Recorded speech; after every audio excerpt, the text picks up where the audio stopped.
Hey guys! Welcome to another episode of my crypto gaming journey, and today I'm going over the special event that's taking place in Legends of Venari. BYOPills have spilled all over Caerras, causing mutations among Venaris.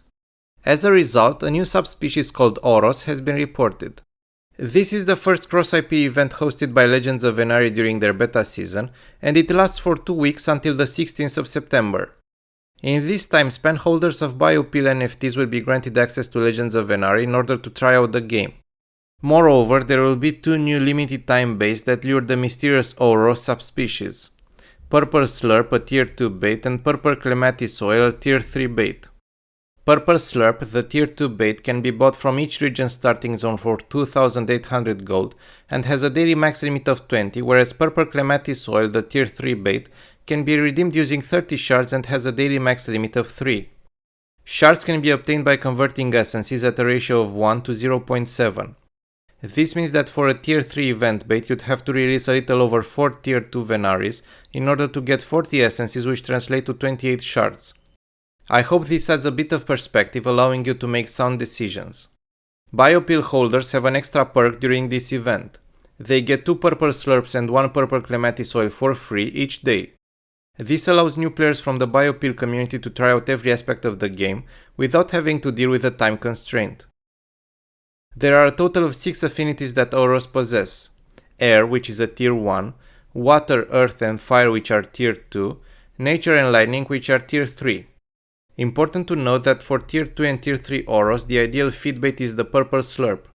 This means that you either decide to spend an additional expensive and limited bait to ensure higher chances of capturing it, or you can use any other bait including Oria and gamble away. This implementation has an option for both types of risk tolerance. In order to make things even spicier, Legends of Venari launched a series of bounties that players can complete on a first-come, first-served basis, which reward a total of $2,000, 4 BYOPill NFTs, 2 Apostle NFTs, 2 Bioland NFTs, 5 Alpha Passes, 20 Base Passes, and 1 Gilded Alpha Pass. These range from capturing specific combinations of Oros affinity and constellation, to getting a large number of Oros in your collection regardless of their type.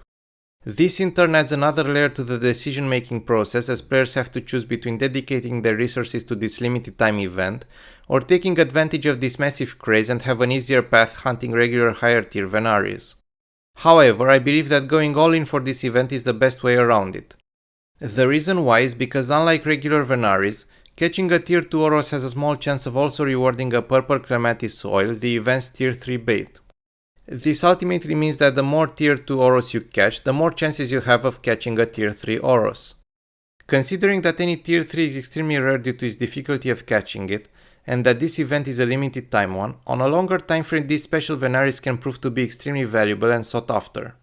However, do not make the mistake of spending the entire day's energy on farming gold and buying Purple Slurp, the Tier 2 event bait, because even if you manage to get ideal Tier 1 Venaris and the maximum amount of gold possible, you will not have enough energy left to actually use all the 20 baits each day.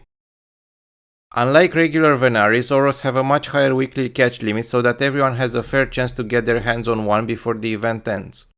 In addition, higher tier Oros don't change their location once a certain amount of them has been caught.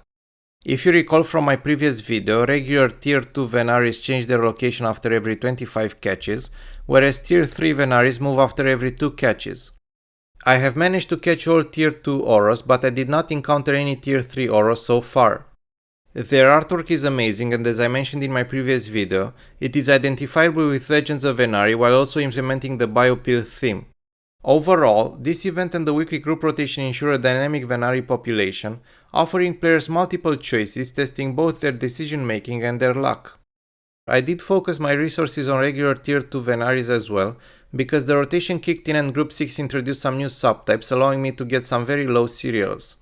For example, I managed to get number 3 and number 14 Water Tenoi in Mithra Shores. Simultaneously, in the same zone there was also the Air Tenoi variation, which is also a Tier 2. As a result, targeting multiple Tier 2 Venaris at the same time with the same bait was an offer too good to be passed. Since resources are limited, if you want to maximize your chances of finding rare Venaris, you need access to information. Creature collection RPGs encourage the formation of guilds where players can coordinate their hunting, thus maximizing their resources. Personally, I am part of the Kingdom Guild and I really enjoy my time spent there, so feel free to check it out. Also, huge shout out to the BYOPill NFT community, which proved to be extremely welcoming and avid learners of Legends of Venari mechanics. I can't wait to see more collaborative events like this one in Legends of Venari, and I hope this sets an example for the entire Web3 gaming space. I know for sure that there is an extremely exciting one on the horizon, and I can only say one thing: Kongs, together, strong. Until next time, happy hunting! If you enjoyed this video and found it useful, make sure to drop a like and subscribe. Thanks for watching!